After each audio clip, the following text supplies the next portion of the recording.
This episode, like all of our episodes, is brought to you by our beloved Patreon donors. This week, we'd like to thank Mar and Claire.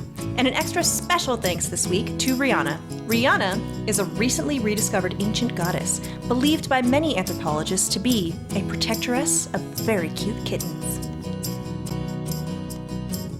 So, I got fancy new insurance with my new job, and I went into the dentist, and they were like, hello, ma'am, with your fancy new insurance, you need a deep cleaning. And I was like, that sounds expensive, painful, and like no fun. And they were like, well, great news. Your insurance covers it 1,000%. And I was like, okay, well, I guess if it's medically necessary, let's do this deep cleaning. And it was, as you know, because I told you at the time, it was awful. They had to stick me with needles like 7 times, and you know how much I hate that, especially when it's into my gums. And the result is that you can see my teeth sparkling from space, but it was still unfortunate and painful. And they were like, all right, we now need to see you once every 4 months. And I was like, okay, I guess if it's medically necessary. And then, so yesterday I had my third every 4 months appointment with them. And they walked in and they were like, that'll be $95, please, at check-in. Mm-hmm. And I was like, what now? And they were like, yeah, your insurance only covers like 2 cleanings a year. So this will be $95. And I was like, stop right there. Cancel my appointment. Schedule it for January, because I am not paying for another cleaning when you gave me a deep cleaning, and I've already had 2 cleanings this year. So you were right, because you were all like, they're just trying to get at your sweet, sweet insurance money. There are a lot of dentists who cannot be trusted. They have built their practice out of giving unnecessary treatments to bill as much as possible out of insurance, or even to extract money from people who can't afford it, who don't have insurance, or they're offering things that insurance doesn't cover. So yeah, I'm really sorry when you told me that, I was like, you have really nice teeth. Look at these chompers. Okay, for our podcast listeners, I'm just imagine like this perfect set of teeth. They're really nice. We have very American teeth. Like, we do. You can tell we've had braces. Big, straight. Mine, my coffee's showing a little bit, but look how cute my buck teeth are. You do have adorable buck teeth. They are one of the cutest things about it. They're adorable. I love them. Let me just ground myself for a moment, and now I'm just gonna. You're gonna do it, aren't you? You're gonna do it. You're gonna say it. I was right. Because I'm always right. I am always right. No, you're not always right. When you need some dough, you don't know where to go in this patriarchal capitalist hellscape. Well, here's the sitch. We're gonna help you, sis, because bitches get riches. Bitches get riches. Bitches get riches. Bitches get riches. And so can you.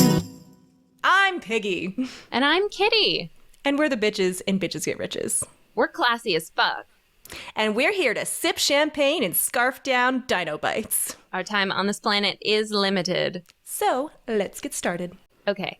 Today's letter comes to us from Tumblr follower Call Me DJ. Thank you, I will, DJ. Call Me DJ asks, hello, bitches. I was wondering if you had any advice on pricing your own products, specifically for me, artwork. I want to try selling some of the paintings that I do, but I don't know what would be a fair price. I love this question. Yeah. Because you and I have both freelanced, and you are an artist, and many of our followers are freelance artists and musicians and other creative types. So where do you start the research into how to price? The first thing I would do is know what your basic cost of production is. No matter what you're making, whether it's artwork or if you are a freelance writer or if you're a freelance bricklayer, like it truly doesn't matter. But you need to know how much it costs for you to do what it is that you do.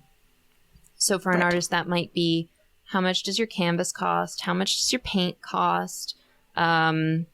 And then kind of the next tier. So like, obviously you should never, ever sell below cost. Yes, because exactly. then you are in a very real sense losing money. The next tier up of thinking about what does it actually cost is factoring in like, well, if I went to art school and I have $300 a month that I have to pay in student loans to make up for that. I was just going to say that. That is part of the cost. If you,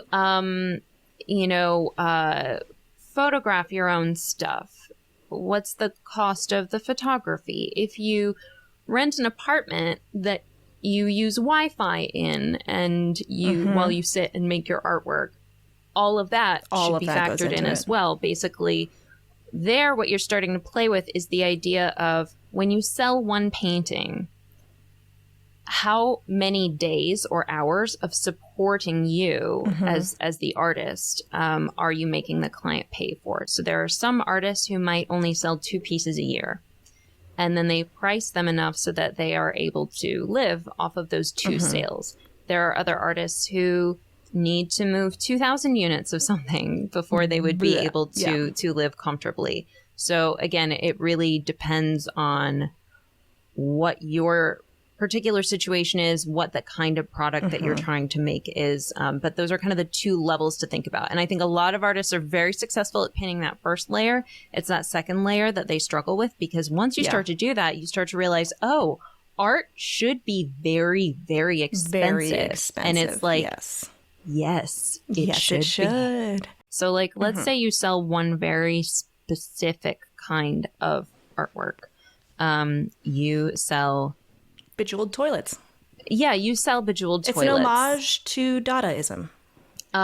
If that is your thing and you go online and you see other bejeweled toilets, it's a really valuable way of knowing like, okay, so if I can look on Etsy and see that this person has 800 sales over the 4 years that their store has been open, you can kind of steal that and do that math and think about like, oh, okay, well, would that be enough for me to make ends meet? Should I shoot for something similar? Do I want to price just a little under this person because our products are really similar and I want to attract people willing to pay a slightly lower price? Get your bejeweled toilets at etsy.com/bitchesgetriches. Thank you.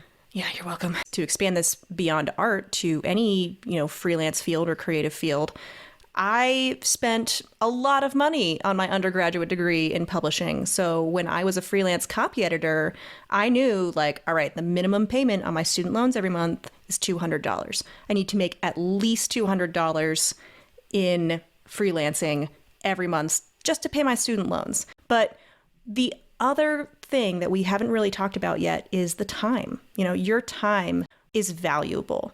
Yes. So even if your craft that you're being paid on a freelance basis for, doesn't require any special equipment or materials, there's no like big fancy photography camera, there's no paints or I'm not an artist, whatever the artsy types use, you still need to be compensated fairly for your time. And I think that, there's a minimum wage out there for obvious reasons. And I think that one of the first things you should do is examine the minimum wage of your state and then ask yourself how you feel about that. Do you feel like that's a fair amount for someone to be paid, like at minimum? And then I think you can kind of take it from there. Yeah. As was sort of rightly highlighted at the very beginning of the pandemic, art, entertainment, media, writing, this stuff, although it may not place highly in like a zombie apocalypse mindset, it actually is one of the absolutely defining characteristics of humanity. And it is an essential service. And I think for too long, the people at the very, very top of the production food chain, the producers and distributors, have been overcompensated. There are Hollywood actors who are making millions and millions of dollars per picture who are overcompensated. There are fine artists who are selling their shit for their shitty like digital artwork for absolutely ludicrous amounts of money. But there are so many amazing artists quietly doing God's work and they are not able to pay their bills for it, which is really sad to me. There's a real element to when you price something, the perception of it changes. So if I'm gonna use a prop. I've got 2 nail polishes here. If I told you these were distinct products that came from 2 different manufacturers, and this one cost $2 and you can buy it at Target, and this one costs $40 and you can only get it at Sephora, and this is their 3rd time making it. The first 2 times that they made it, it sold out overnight. And they've said this is the last time they're going to make it. I'm Even though these are obviously, like, you and I are going to go with the cheap one because it's nail polish and we don't care. Right, but cheap queens. That is really how, like, pricing works. Story matters, where it's sold matters, the price matters. And if I were to ask you, well, which one of them do you think lasts for longer? Which one do you think has a more beautiful color? Like, the more expensive one, obviously. Yeah. The more expensive a product is, the more we assume that it has innate value. So I get frustrated with artists who underprice their work, not just because I worry about them as individuals. I want you to be able to pay your bills. I want the world to be filled with artists, making the world a more beautiful and worthwhile place. God, but also, it drives down the value of all artwork when you price too low. When I meet artists, freelancers, service industry people, like, I make it my business to inform them when they're being underpaid. I was, sitting in with my friend who was providing the music for this street fair. So, like, on my break, I went around and I found her. She's like a plant artist, not a florist, but like she makes like wall art out of like moss and ferns and stuff. It. So super cool. So I looked at some of her stuff and I was like, I'm absolutely going to buy this because I'm a crazy plant lady. And I asked her how much for this piece of wall art. She's like, $35. No, you're with the band, so $30. And I was like, no, stop. I was expecting you to say $75 at minimum. Like, I would have expected you to say $75 because not only did you create this from scratch, you paid for materials, and it's a plant. It's a piece of living art. So you've been keeping it alive for the time that it's taken you to market and sell it. Like, I told her, I was like, I'm going to buy this from you at full price, but I'm going to commission you to make a second one, and I want you to reevaluate your prices. I got my second one from her, and she was just like, so I took your lesson, and if you want me to deliver it to you, it'll be a $20 delivery fee. And I was like, I'm so proud of you. Good. Capitalize is an amazing service that helps you roll over your old 401ks, and they do it all quickly, kindly, and painlessly, and it is 100% free. Free? That can't be right. How is it free? Basically, you don't pay anything as the consumer, but if you need a new account to roll those funds over, then Capitalize will give you a bunch of options, and some of them will pay like a commission. It's the banks that are basically paying for it, but you don't have to use one of the ones that they partner with for those commission-based. Like, you can just pick whoever and do it, and it's still completely free to you. You still have like every possible option that you want. So it's a freaking perfect match for us because banks pay instead of the customers. Yay. Isn't that amazing? Okay, now get back to our script. Okay, back to the script. Okay. Capitalize handles all the paperwork, the phone calls, the scheduling, the faxes, mailing checks, and getting everything professionally notarized. Guys, you're going to do this right now, okay? Because I know you've been putting this off for 4 years. We know you. You're us. Go to highcapitalize.com/BGR, or you can click on the link in the show notes to let Capitalize help you roll over all of your old retirement accounts. That's Don't wait another 4 years. .com/BGR. Don't, girl. Don't wait. Stop. Don't do it. Roll 'em over. Highcapitalize.com. Roll them over, or we'll roll you over. Yeah. One of my favorite pieces of advice that I've gotten from my dad over the years is that anytime you're negotiating, and I would say pricing is sort of a negotiation with you and an imaginary client, a hypothetical client. Anytime you're negotiating, you will know that you're saying the right price if you feel really nervous to say that price out loud. If you have this terrible feeling that like, oh my God, they might actually just laugh at me. Are they going to laugh at me? They might just fucking laugh at me, or they might get up and walk out this door. Like, that is how you know you're setting the right price, because artists and young people, which I'm going to go out on a limb and assume that an artist who hasn't quite figured out how to price themselves yet is more likely to be like a recent grad, or a young person.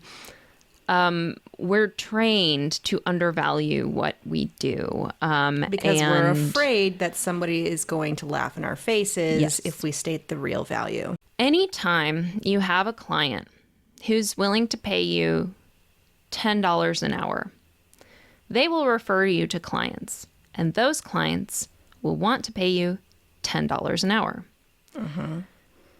If you can find one client who's willing to pay you $100 an hour, they will refer you to other clients who want to pay you $100 an hour. This is so counterintuitive, and it's really hard to turn away paying work, even if it's underpaying work when you're a freelancer. But like, really, I need you to listen and trust us on this one, because we have been there and we have lived through the pain of undervaluing ourselves, and we don't want the same thing for you. If you take low-paying work, you will attract more clients who want to underpay you. You will end up with clients who are really, really picky and who take tons and tons of your time, and maybe say, oh yeah, your check's in the mail, and it's not coming. And the worst client I ever had was one who was extremely picky about something that only ended up taking 2 hours of total time, because it was a very small project, but she was super picky about it. And at the time I was charging $40 an hour, so it was just $80. And when I sent her that invoice, it took me 9 months. The amount of time it makes you make a full ass baby to get this $80 from this woman. And finally, how I was able to get it was I sent her an email where I was like, this is me giving up on you as a client ever paying me this ridiculously small bill. I'm so disappointed in you.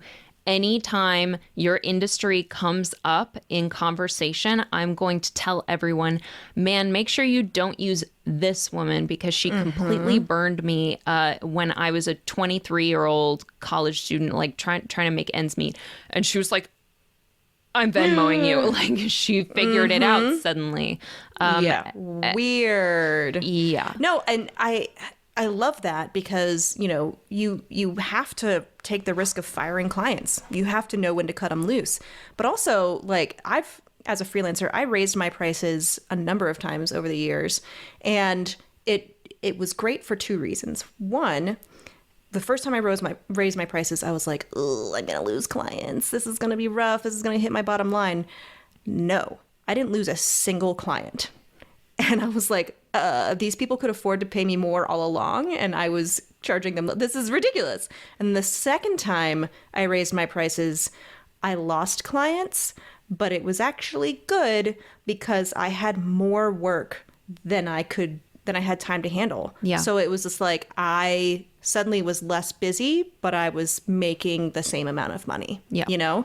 So, and that was really valuable. And now, you know, my reputation is so good in that area that I don't freelance anymore. And I still have people coming to me begging for me to work on stuff. And it's great because I refer them to the younger editors that I mentor. And, you know, I'm like, you know, this person is just starting out, give them a chance. You know, they're priced accordingly. But it's gotten to the point where, like, I don't need the money anymore. Exactly. And trust me, like, trust us. You're not going to lose work that you can't afford to lose. 100%. That's my experience as well. My pricing strategy when I was a graphic designer, I started out making $15 an hour, which to me at the time felt like an enormous ask. By the end of my career, I was charging $300 an hour, because I was intentionally trying to turn people away. I wanted everyone to say no so that I didn't have to freelance. And the rare opportunity that did come through that was like, sure, we'll pay you $300 an hour. I was like, okay, well, I guess I'll do nights and weekends work events. If it's for $300 an hour, if it's going to give me $1,000 for 3.5 hours of worth of work, yes. Yeah, we don't get out of bed for less than $300 an hour.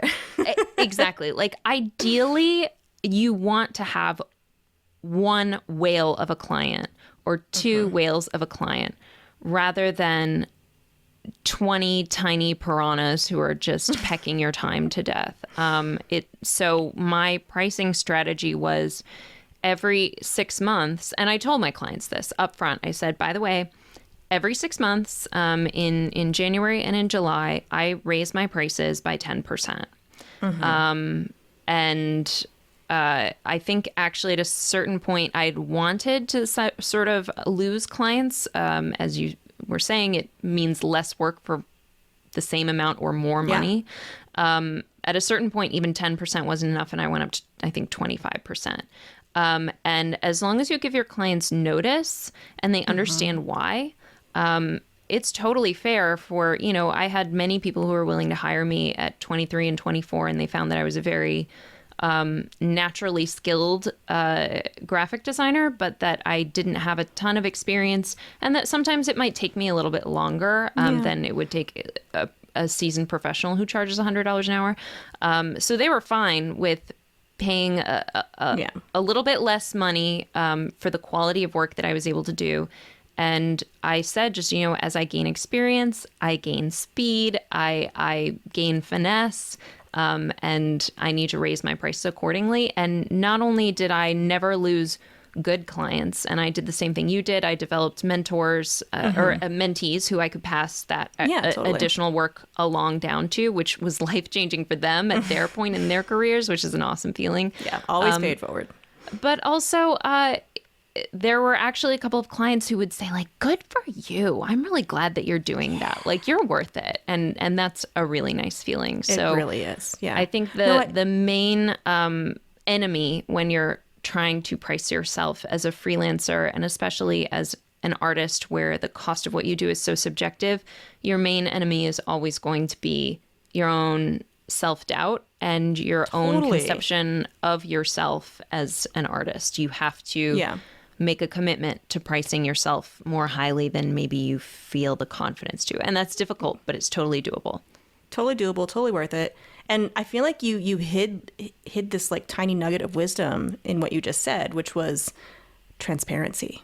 Like transparency to yourself and transparency to your customers. Because if you are, explaining to your customers, like, this is how my prices ensure the quality of my work. They ensure that I can afford the highest quality materials. They ensure that I can take the time necessary to ensure the highest quality of the final result. They ensure that I can pay for the education that got me to this level of experience. Like, have that transparency both with your clients and yourself, because again, it'll chase away that self-doubt, and it'll tell your clients, like, oh shit, like, I'm paying for a premium product. And if you do occasionally have those clients who like scoff or laugh or push back and say, like, that's a ridiculous price, don't take that as a clue that you are wrong in the prices that you've set for yourself. You are just watching someone embarrass themselves because they have a perception of what things cost, and their perception was wrong. I would feel terrible if I set prices and the first two clients that I talked to both said, like, there's no way I'm paying that. Then I would go, oh my God, I don't know. But like, stick with it. I think if you are in a field where you are freelancing, I think it's better to fail early before you invest a ton of time, before you would potentially go into debt, before you rent a different apartments, that you have space to make your art, like whatever it is that you need to, in any way that you could be investing in that business. You want to make sure that you're not investing if there's no chance that creating that product will one day give you a viable source of income that allows you to live comfortably. If you cannot support yourself with a fairly priced product, better to find that out and then make that art your hobby and find something else to make money for a living, because you don't deserve to toil in poverty and obscurity just because you're an artist. That's bullshit, and I hate it. It is total bullshit. And I think the key word there is support yourself. So if after you have, checked the competition, added up the cost of your materials, education, and time, and come to what you believe is a fair wage. If after you go through that, you cannot support yourself with that amount, then you've done it wrong. You either need to create more or price higher. And I tend to think you should price higher. There is the story, and I don't know if it's true or if it's just a tall tale, but supposedly one day Picasso was in a cafe and he was waiting for his coffee, and he was sort of scribbling on a napkin. And he made this quick little drawing. And a woman recognized him and came up to him and said, like, I recognize you. You're Pablo Picasso. Can I have that napkin that you just scribbled on? Because it looked like he was probably going to throw it away at the end. And she said, I'll pay you whatever you think it's worth. And without missing a beat, Picasso says, sure, $10,000. Nice. And she says, well, but I just sat and watched you. You just drew that in 30 seconds. And Picasso says, no, I drew that in 30 years. And his point was that the quality of a work of someone who can jot something off in 30 seconds is not innate genius that someone is born with. Even if they are born with innate genius, that's not it. It Like takes years. Thank you for saying what was on my mind and in my heart. You're welcome. Yeah, absolutely. It takes years. It takes decades. It takes thousands and thousands of hours to build the kind of mastery of something that would get you a result like a napkin drawing that looks like a Pablo Picasso. You should not waste 1 extra minute of your time on someone who tries to negotiate down your price. Just say, well, I'm sorry we couldn't agree on that price. I wish you luck in finding the product of your dreams. And move on to the clients who will tell you, not only am I happy to pay that price, but I would love to commission you to do more. Yep. Hard agree. As you progress, DJ, you may find that commissions are really your bag, or that they're really not your bag at all. The more input your client has into the final product, the higher you should push up your price. Because any round of revisions, like, that's another like layer of cost on top of it. Exactly. Always factor in if it's something where your client is, if you are like, say, an artisan who refinishes furniture. Well, once they pick the color of the stain and you sand it down and you restain it and then you hand it off them, you're kind of done, right? But then there's other things where maybe you're a freelance writer and you want to write a blog post for someone. And then they come back at you with like a list of revisions this long that basically means you have to go back and rewrite half of it and spend 50% more time than you'd originally budgeted. Those are bad clients. Fire them. Raise your prices until they flee. Yes, exactly. Are you good with that? No, there's just one more thing I want to emphasize. Atta girl. Fire your clients. Fire all your bad clients. Fire your bad clients. Your life is too short to have bad clients. Yes, exactly. Don't dig a hole with bad clients from which you cannot dig out. And charge interest on late fees. Charge for extra revisions. Like charge for your time. Your time is valuable. Exactly. And limited. Yeah. Okay. Are you good with that now? I am good with that. Okay, great. Listeners, if you want us to answer your question, go to bitchesgetriches.com and click Ask the Bitches. Our goal here at Bitches Get Riches is to help people, but we want to make a living wage for ourselves and our assistant doing so without being like a total piece of shit sellout. So if you believe in that mission and you want to help us achieve it, the easiest way to do that is to go to patreon.com/bitchesgetriches. We also accept one-time donations through paypal.com/paypalme/bitchesgetriches. And if you need more of our spicy wisdom, you can read our articles and follow us on social media, and you can do all that stuff at bitchesgetriches.com. Hey, is there anything else they should know? Yes. The weirdest thing happened to me last night. Okay. I was home alone making dinner for myself, and I got out a package of tortellini, and the package said 7 servings on it. But wouldn't you know it, once I made the tortellini, there was only 1 serving in that package.